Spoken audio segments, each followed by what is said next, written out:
semuanya, perkenalkan nama saya Christiana Michelle Savita dengan NIM 235150111111114 sebagai perwakilan dari kelompok 5 untuk menjelaskan hasil dari proposal kami dengan judul mengatasi hambatan komunikasi antar generasi melalui pendekatan inovatif dalam memaksimalkan potensi kinerja karyawan. Sebelumnya saya mau memperkenalkan anggota dari kelompok saya yang terdiri dari Muhammad Faiz Agustiawan dengan NIM 2351500111113.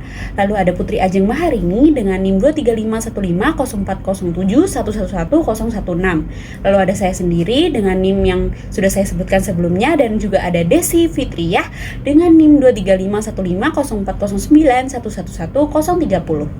Baik, di sini akan saya lanjutkan mengenai isi proposal dari kelompok kami. Nah, di sini pernahkah Anda semua ini dan teman-teman mengalami situasi di mana pesan WhatsApp itu atau Telegram atau apapun itu media sosialnya itu tidak dibalas oleh rekan senior ataupun sebaliknya, merasa terganggu dengan banyaknya meeting tatap muka yang sebenarnya itu bisa diselesaikan by Google Meet atau Zoom ataupun cuma dari pesan teks aja.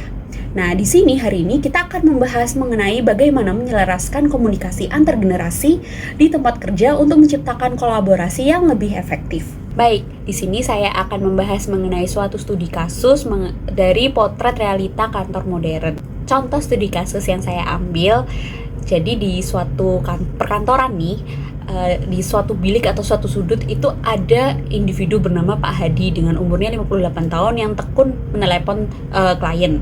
Terus di meja sebelahnya Pak Hadi itu ada individu juga bernama Bu Linda dengan umur 45 tahun yang lebih fokus menyusun laporan via email. Terus di ruang meeting itu ada individu bernama Rati dengan umurnya 35 tahun sedang memimpin sebuah rapat atau meeting itu melalui video call. Sementara itu ada Dina yang umurnya itu 23 tahun lebih sibuk mengupdate progres di Slack atau media sosial lainnya seperti ada mungkin Discord, Telegram seperti itu. Jadi dia lebih sibuk mengupdate progresan di media sosial. Nah, dari sini kan ketahuan tuh ada 4 generasi yang berbeda dan 4 gaya kerjanya juga berbeda, tapi mereka ini memiliki satu tujuan kerja yang sama, yaitu kesuksesan dalam tim.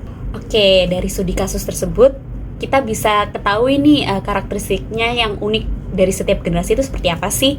Jadi yang pertama ada generasi baby boomers dengan rentang tahunnya 1946 sampai 1964. Di generasi ini itu lebih mengutamakan komunikasi secara langsung dan mereka itu lebih menghargai proses dan hierarki. Contohnya seperti tadi itu Pak Hadi selalu minta meeting yang tatap muka secara mingguan, secara berkala. Lalu yang kedua ada generasi X dengan rentang tahunnya 1965 sampai 1980. Di generasi ini itu lebih adaptif dengan teknologi dasar dan lebih menyukai komunikasi yang lebih terstruktur. Contohnya seperti Bu Linda tadi itu lebih rutin mengirim email, rekapan melalui email kayak gitu. Oke, yang terakhir ada generasi Z dengan rentang tahunnya 1997 sampai 2012. Di generasi ini itu lebih dikenal sebagai ultra connected. Kenapa? Karena mereka itu lebih gampang multitasking dengan teknologi. Contohnya, seperti tadi Dina itu lebih efektif untuk mengecek cross-check progresan melalui project management tools atau bahkan tadi itu dari media sosial aja juga bisa kita. Nah, dari karakteristik dan studi kasus itu, mari kita identifikasi ya tantangannya itu dari kasus-kasus ini apa. Yang pertama, kasusnya itu berhubungan dengan clash of communication styles. Jadi bayangkan aja ya, ada situasi di mana tim marketing itu sedang plan kampanye baru. Nah, Pak Hadi sebagai perwakilan dari baby boomers gitu, itu perlu meeting tatap muka secara langsung 2 jam untuk bahas detail kampanye tersebut. Tapi Dina sebagai generasi Z gitu ya, itu kan terasa membuang-buang waktu, nggak efisien. Kenapa nggak 30 menit aja via Zoom atau Gmail? Jadi nggak perlu capek-capek ke kantor kayak gitu kan. Nah, hasilnya apa? Frustasi kan di antara kedua belah pihak seperti itu. Lalu yang kedua ada progress report yang dilema. Maksudnya apa sih? Coba contohnya di situasi ini Bu Linda sebagai perwakilan generasi X gitu.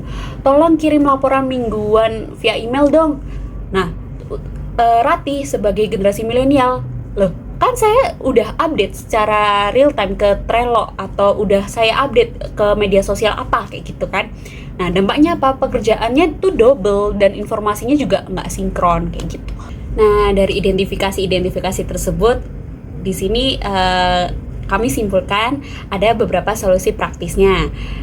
Jadi yang pertama itu ada bridge the gap strategy. Jadi maksudnya apa sih dari strategi ini? Itu yang pertama itu komunikasi multi channel seperti kayak membangun jembatan. Maksudnya apa sih? Kalau misalnya urgent atau penting banget itu bisa pakai WhatsApp atau telepon. Terus kalau misalnya keadaannya itu formal, itu bisa pakai email ataupun juga tatap muka meeting seperti yang pada umumnya kayak gitu. Terus untuk daily atau hariannya itu bisa menggunakan platform digital. Hal yang kedua ada program mentoring dua arah, itu maksudnya ada knowledge sharing yang saling menguntungkan. Jadi di sini itu senior itu bisa sharing tentang keberhasilan bisnis atau yang budaya bisnis yang oke itu kayak gimana. Terus junior juga bisa membantu dari segi teknologinya. Jadi contohnya itu seperti Tech Tuesday rotation kayak gitu. Baik, terus yang ketiga ada pelatihan komunikasi. Ini maksudnya seperti ada workshop interaktif yang di dalamnya itu ada lebih mengerti perbedaan antar generasi. Terus ada practical communication tools atau ada alat praktik komunikasinya. Terus ada real case simulasi kayak gitu. Terus lalu yang keempat ada teknologi adaptif, di mana itu harus bisa pilih tools yang user friendly. Jadi misalnya pakai yang interface-nya lebih simple, terus ada guide step by step-nya, dan juga ada body system support di mana di sini bisa jadi pendukung seperti konsultan atau tim IT seperti itu. Lalu yang kelima ada kebijakan yang lebih fleksibel, di mana di kebijakan ini itu sesuai dengan kebutuhan dari perusahaan itu sendiri sih. Jadi lebih fleksibel jamnya kah, atau ada opsi hybrid kah, atau lebih ke fokus dalam target atau bagaimana. Jadi harus lebih fleksibel dan sesuai dengan tujuan masing-masing dari perusahaan tersebut. Nah, dari segi implementasi sendiri itu ada 3 fase nih implementasinya. Jadi yang pertama itu ada assessment sekitar 1 bulan lah. Terus ada yang kedua ada pilot program sekitar 3 bulan, dan yang ketiga ada full rollout sekitar 6 bulan. Nah, dari tahapan tersebut itu setelah itu dilakukan monitoring. Nah, monitoring di sini itu kayak KPI yang diukur, itu seperti kepuasan karyawan, itu seperti sampai batas gimana, terus produktivitas timnya sudah sampai mana, dan efektivitas komunikasi itu dapat berjalan dengan baik apa enggak, seperti itu. Oke, jadi secara kesimpulannya itu ingat 3 kunci sukses ini. Yang pertama itu nggak ada solusi one size fits all atau satu solusi bisa mencakup semuanya, itu nggak mungkin banget.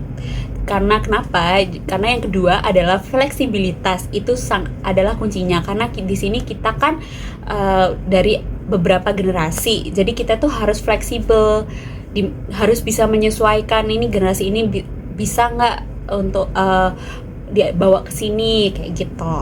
Dan yang ketiga itu harus ada pembelajaran yang berkelanjutan, itu harus banget, karena di dunia bisnis ataupun di dunia perusahaan itu kan sistemnya sangat dinamis.